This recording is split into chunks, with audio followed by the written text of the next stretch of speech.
All right, so let's talk freshmen now because going into the new year, I had Sarah Strong and Kiyomi McMiller on their own tier, clear and far away, number one and number two in that order. But things have changed.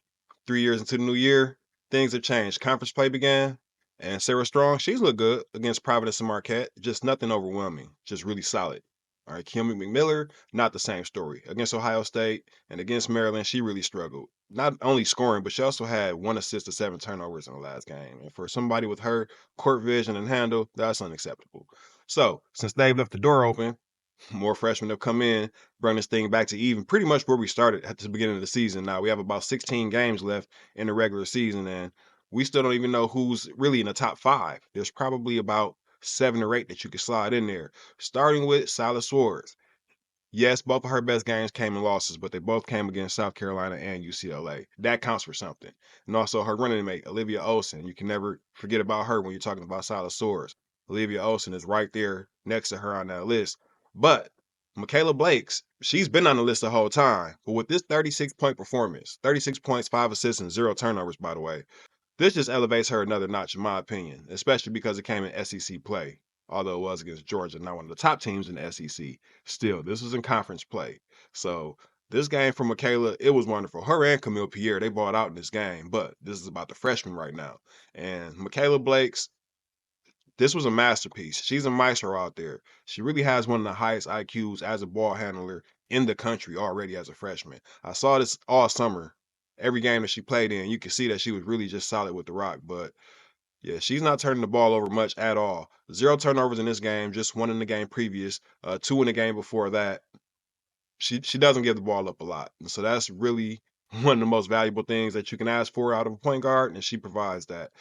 Also, Georgia Tech, they have a player, mentioned her a few times here on this channel already, but Dani Carnegie, and she's coming off the bench, which makes it even more dangerous, the fact that she put up 27 points, 28 points, excuse me, 7 rebounds and 4 assists, and she gets it done in limited minutes, 21 minutes a game, averaging 16 points and 5 rebounds. This game was against Syracuse with the 28, 7, and 4. The game previous against Pitt, she went for 24 and 5 in just 20 minutes.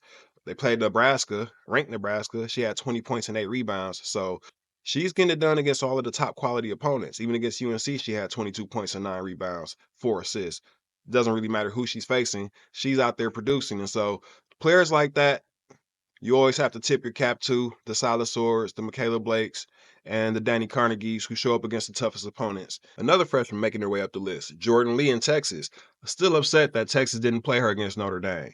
They played her the very next game. She went 6 for 6 from three. She's been on fire since. 6 foot freshman guard, has some defensive chops, and she's letting it go often and efficiently from the 3 point line. She's a fire thrower out there. So she's climbing up the list, had 17 points last night, also hurt her ankle. I hope she's doing okay. Has 17 against Oklahoma, another top 10 opponent. So shout out to all of these freshmen that are just, making their way. Joyce Edwards as well.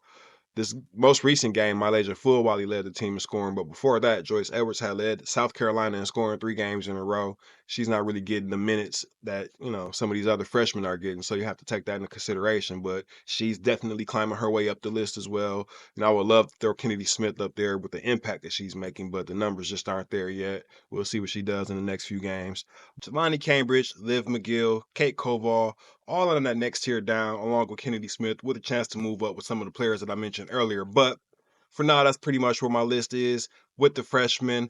I'll be keeping you guys updated when we get to about the 10 games to go mark. So about another 5 to 6 games after this, we'll come back and revisit this conversation. But for now, let's move on because I want to talk about Caitlin Clark and her appearance on this Kelsey podcast.